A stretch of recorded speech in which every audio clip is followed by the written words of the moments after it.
সরিষা এমন চাষ, এই চাষে অতিরিক্ত হারে আমাদের ফলন নিতে হবে। এজন্য চাপান সার হিসেবে আমরা কোন সারটাকে চুজ করে নেব, কোন চাপান সারটা সব থেকে ভালো, যে চাপান সার প্রয়োগ করার ফলে আমাদের গাছগুলিতে অতিরিক্ত পরিমাণে সরিষা আসবে, সরিষা ঝাড় হবে, প্রচুর পরিমাণে শুটি আসবে প্রভৃতি নিয়ে আজকের ভিডিওতে আমরা সুন্দরভাবে আলোচনা করব। এবং সেই সঙ্গে সঙ্গে সরিষা গাছে আপনি কোন কোন অনুখাদ্য, কোন কোন ছত্রাকনাশক, কি কি স্প্রে করবেন প্রভৃতি নিয়ে আজকের ভিডিওতে আলোচনা করা হবে। তাই চলো আজকের ভিডিও শুরু করি। সরিষা চাষে চাপান সার খুবই গুরুত্বপূর্ণ। আপনি সরিষা চাষে যদি সঠিক চাপান সার প্রয়োগ করতে পারেন, তাহলে আপনার সরিষা এরকম ঝাড়যুক্ত হবে এবং গাছগুলিতে প্রচুর পরিমাণে চারিদিক থেকে শাখা প্রশাখা ছেড়ে প্রচুর ফুলে পরিপূর্ণ হবে। প্রচুর গাছে শুটি আসবে। হ্যাঁ বন্ধু, তাই সরিষা চাষের ক্ষেত্রে চাপান সার, সঠিক চাপান সার আপনাকে প্রয়োগ করতে হবে। চাপান সার হিসেবে অনেকে নানা রকম সার প্রয়োগ করে। সরিষা চাষের ক্ষেত্রে সরিষা গাছের যে খাদ্যের দরকার রয়েছে সেটা তারা কিন্তু পূরণ করে না। এছাড়াও তারা ম্যাগনেসিয়াম সালফেট, এমওপি এই ধরনের নানান রকম খাদ্য তারা কিন্তু গাছগুলিতে প্রয়োগ করে। এতে করে পরবর্তীতে দেখা যায় তাদের গাছের ফলনের তুলনায় গাছগুলি ড্যামেজ হয়েছে এবং গাছগুলির ফলন কিন্তু অত্যধিক কমে গেছে। অনেক সরিষার জমিগুলিতে আপনি দেখতে পাবেন গাছগুলি লিকলিকে কিরকিটে হয়ে আছে এবং তারা বলছে, আমরা এখানে দানাদার সার প্রয়োগ করেছি, দেখো আমরা দানাদার সার প্রয়োগ করেছি, কিছুদিনের ভিতরে আমাদের গাছ ঠিক হবে। না বন্ধু, ঠিক হবে না। তুমি দানাদার সার দিয়েছো, তার সাথে সাথে ইউরিয়া বা নাইট্রোজেন দেওয়া জরুরি। কারণ সরিষা দানার সার থেকে সম্পূর্ণ খাদ্য নাও পেতে পারে এবং দানার সারে যে নাইট্রোজেন রয়েছে সেটা উদ্ভিদ অর্থাৎ সরিষা ভক্ষণ নাও করতে পারে। অর্থাৎ সরিষা কিন্তু ইউরিয়া থেকে নাইট্রোজেন খেতে খুব ভালোবাসে। তাই ইউরিয়া কিন্তু যে কোনো দানাদার সারের সাথে মিশ্রিত করে প্রয়োগ করতে হবে। তবে সরিষা চাষের ক্ষেত্রে সালফার ব্যাপক পরিমাণে আর ফসফরাস ব্যাপক পরিমাণে গুরুত্বপূর্ণ ভূমিকা পালন করে। তাই সরিষা চাষের ক্ষেত্রে সরিষা চাষীদের আমি বলে থাকি, তোমরা যদি ইউরিয়া এবং দানা ফসফেটকে চুজ করে নিতে পারো, ইউরিয়া সিঙ্গেল সুপার ফসফেটকে চুজ করে নিতে পারো, কোনোরকম যদি পটাশ না দাও, তাও তোমার সরিষার বাম্পার ফলন হবে। তবে ফসফেট এবং ইউরিয়ার মাত্রাটা বেশি পরিমাণে প্রয়োগ করতে হবে। এতে করে তোমার সরিষা গাছ একেবারে তোমার সমান লম্বা হবে এবং গাছগুলিতে প্রচুর পরিমাণে ঝাড়যুক্ত হবে। হ্যাঁ বন্ধু, চলো বন্ধু এবার জেনে আসি সরিষা গাছের ক্ষেত্রে কোন কোন চাপান সার প্রয়োগ করতে হয়, এমনকি দানাদার সার হিসেবে কোন কোন সার প্রয়োগ করব, ভারত বাংলাদেশের বন্ধুরা কোন কোন সার এই সরিষা গাছে চাপান সার প্রয়োগ করবেন। এছাড়াও আলোচনা করব সরিষা চাষের ক্ষেত্রে ছত্রাকনাশক কোনটা দিতে হয়, অনুখাদ্য কোনগুলি প্রয়োগ করতে হয়, সালফার কি স্প্রে করতে হবে বা সালফার কি ছড়াতে হবে প্রভৃতি নিয়ে আজকের ভিডিওতে আমরা আলোচনা করব। চলো বন্ধু আজকের ভিডিও শুরু করি। সরিষা এমন একটা উদ্ভিদ, ইহা প্রচুর পরিমাণে নাইট্রোজেন এবং ফসফরাস ও সালফার এই তিনটি খেতে খুবই ভালোবাসে।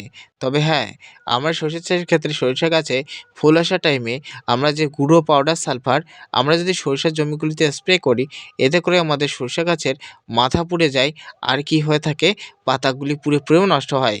তাই এমত অবস্থায় সরিষা চাষের ক্ষেত্রে আমরা যদি সালফার প্রয়োগ করি, এতে সমস্যার সৃষ্টি হতে পারে।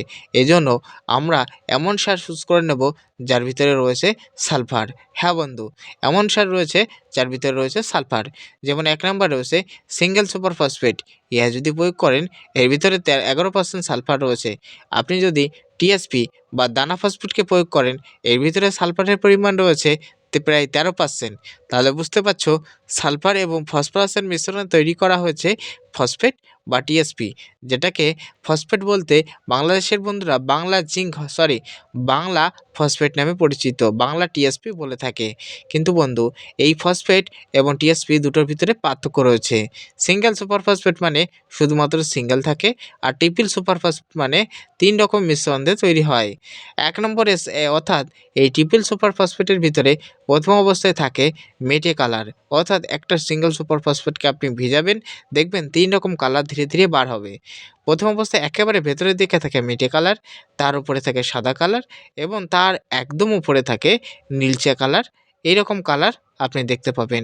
কখনো আবার কিন্তু সাদা কালার উপরে থাকে, মেটে কালার ভেতরে থাকে, ব্লু হালকা নীল কালার এর একেবারে ভেতরে থাকে। এইভাবে কিন্তু 3 রকমভাবে কিন্তু তৈরি করা হয়। যেকোনো একটা আপনি কিন্তু ক্রয় করে নিয়ে সরিষার জমিগুলিতে প্রয়োগ করবেন। এই যে জমি দেখতে পাচ্ছেন বন্ধু, এখানে কিন্তু ইউরিয়া এবং টিএসপি ব্যবহার করা হয়েছে। আপনি ইউরিয়া টিএসপির পরিবর্তে মিশ্র সারও কিন্তু ব্যবহার করতে পারেন। মিশ্র সারের ভিতরে অন্যতম সার রয়েছে, যেমন রয়েছে 15 আর সিফেল লাল সুফলা।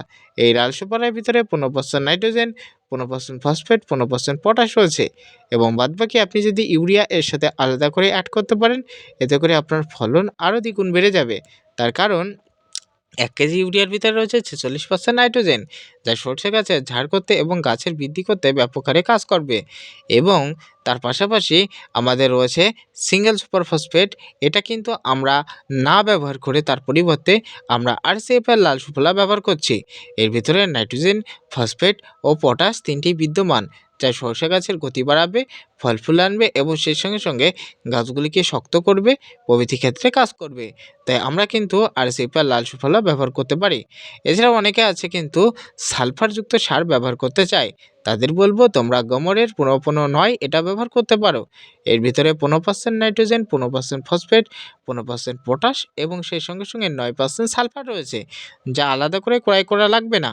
ইউরিয়ার সাথে এই গমরে ১৫-১৫-৯ একেবারে ভালো করে মিশ্রিত করে প্রয়োগ করলেও আপনার কিন্তু সমপরিমাণ সালফারের তুলনায় কিন্তু কাজ করবে। এছাড়াও রয়েছে গমরের ১৪-৩৫-১৪। ইহা যদি প্রয়োগ করতে পারেন কাঠাপ্রতি ১ কেজি করে, আপনার ফলনের সীমানা থাকবে না এবং ইহা প্রয়োগ করলে ইউরিয়া দেওয়া লাগবে না। প্রচুর পরিমাণে আপনি ফলন পাবেন। হ্যাঁ বন্ধু, প্রচুর পরিমাণে ফলন পাবেন। এবার জানিয়ে দিই, যে কোনো দানাদার সার ব্যবহারের ক্ষেত্রে কাঠাপ্রতি ১ কেজি ব্যবহার করতে হবে এবং তার সাথে ইউরিয়া যদি প্রয়োগ করেন কাঠাপ্রতি মিনিমাম ৫০০ গ্রাম করে প্রয়োগ করবেন। তবে ১৪-৩৫ এর ক্ষেত্রে ব্যবহার না করলেও চলবে। কারণ এর ভিতরে 14% নাইট্রোজেন আছে এবং 14-35 কিন্তু একটি শক্তিশালী সার। সেজন্য আলাদা করে ক্রয় করা লাগে না। এবার চলে আসি বন্ধু ১০-২৬। যারা ১০-২৬ প্রয়োগ করবেন ১০-২৬ এর সাথে ইউরিয়া দিতে পারেন। তবে সরষে চাষের ক্ষেত্রে আমি ১০-২৬ রিকমেন্ড করি না, কারণ এর ভিতরে অতিরিক্ত পটাশ থাকায় সরষে গাছের ফলনকে কিছুটা হলেও ড্যামেজ করে দেয়। তাই আমি চাষীদের ১৫-১৫ লাল সুফলা, ১৫-১৫-৯ এবং ১৪-৩৫ কে রিকমেন্ড করে থাকি।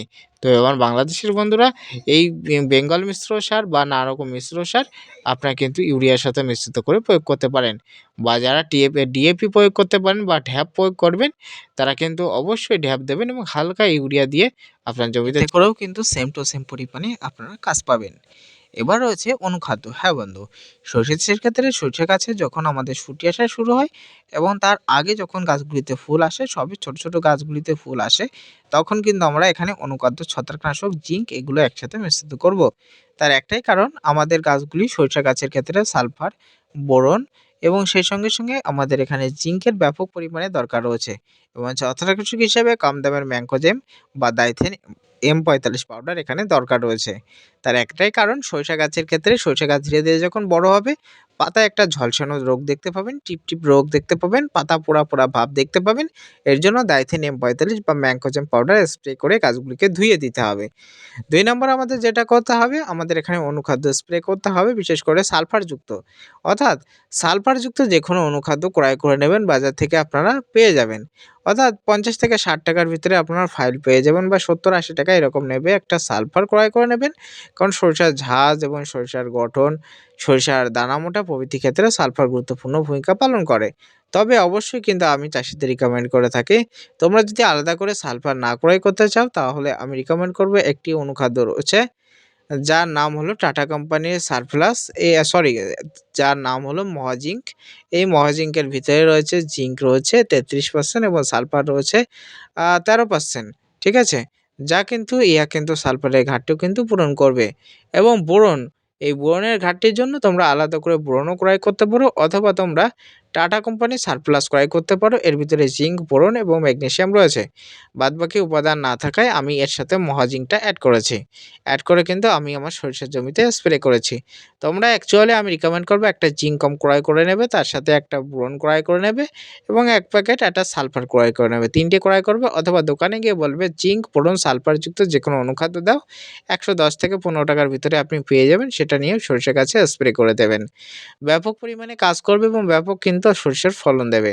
তবে হ্যাঁ, আপনারা যদি নির্দিষ্ট এলাকা থেকে বায়োভিটাক্স ক্রয় করতে পারেন, বায়োভিটাক্সের ভিতরে জিঙ্ক, বোরন, কপার সবই রয়েছে, সবই বিদ্যমান রয়েছে। এতে করে তোমার সরিষা গাছের কিন্তু ফলন আরও কিন্তু দ্বিগুণ বাড়িয়ে দেবে। তবে অবশ্যই ম্যাঙ্কোজেব পাউডারের সাথে মিশ্রিত করবেন, এতে করে আরও বেশি পরিমাণে আপনি কাজ পেয়ে থাকবেন। তাই ম্যাঙ্কোজেব পাউডার কিন্তু খুবই গুরুত্বপূর্ণ ভূমিকা পালন করে সরিষা চাষের ক্ষেত্রে। আমি দেখেছি গাছগুলি চকচকে ঝকঝকে থাকে, গাছের ফলন বাড়ায়, গাছের পাতায় কোনো রোগ আনতে দেয় না এবং সরিষার হাইট বা গতি দীর্ঘস্থায়ী বজায় রাখতে ব্যাপক হারে ম্যাঙ্কোজেব M45 বা ডাইথেন M45 পাউডার কাজ করে থাকে। তাই চাষিদের রিকমেন্ড করব তোমরা অনুখাদ্য হিসাবে জিঙ্ক, বোরন এবং সালফার ৩টে আলাদা করে ক্রয় করতে পারো, অথবা একসাথে মিশ্রিত করা বায়োটেক্স ক্রয় করে নিয়ে তোমরা গাছে স্প্রে করে দিতে পারো। তার সাথে ম্যাঙ্কোজেব একটা পাউডার ক্রয় করে নেবে নিয়ে বা ডাইথেন M45 পাউডার ক্রয় করে নিয়ে গাছে সারা জমি স্প্রে করে দেবে। এতে করে ফলন তোমার দ্বিগুণ হারে বৃদ্ধি পাবে। হ্যাঁ বন্ধু, সরিষা চাষের ক্ষেত্রে অনুখাদ্য তেমনভাবে দেওয়া লাগে না, তবে তবে অবশ্যই কিন্তু ব্যবহার করতে হবে। অনেকেই তোমাকে কিন্তু বলবে সরিষা চাষের ক্ষেত্রে অনুখাদ্য দেওয়া লাগে না। এই কথায় তুমি কান না দিয়ে তুমি গাছে স্প্রে করবে। আমি বলছি তোমার ফলন অত্যধিক হারে বৃদ্ধি পাবে। দেখা যাচ্ছে তোমার সরিষা গাছের ফুল ১ হাত হচ্ছে, সেই জায়গায় তুমি যদি অনুখাদ্য প্রয়োগ করো মিনিমাম ১.৫ হাত কিন্তু লম্বা হতে পারে। প্রচুর পরিমাণে ফলন কিন্তু বাড়তে পারে। দেখা যাচ্ছে তোমার গাছে সরিষা গাছে ৩ থেকে ৪টি শাখা-প্রশাখা ছেড়েছে। তুমি যদি অনুখাদ্য দিতে পারো তাহলে কিন্তু শাখা-প্রশাখার পরিমাণ আরও কিন্তু বৃদ্ধি পাবে। এতে করে তোমার ফলন কিন্তু অত্যধিক হারে বৃদ্ধি পাবে। তাই বর্তমানে সরিষা গাছের ক্ষেত্রে কী স্প্রে করা দরকার, কী চাপান সার দেওয়া দরকার, সেটা নিয়ে আজকের ভিডিওতে সুন্দরভাবে আলোচনা করলাম। ভিডিও ভালো লাগলে লাইক, কমেন্ট, শেয়ার করে আমাদের সাথে থাকবে। আর অবশ্যই তুমি কোন জেলা থেকে ভিডিওটা দেখছো আমাদের কমেন্ট করে আমাদের সঙ্গেই জুড়ে থাকবে।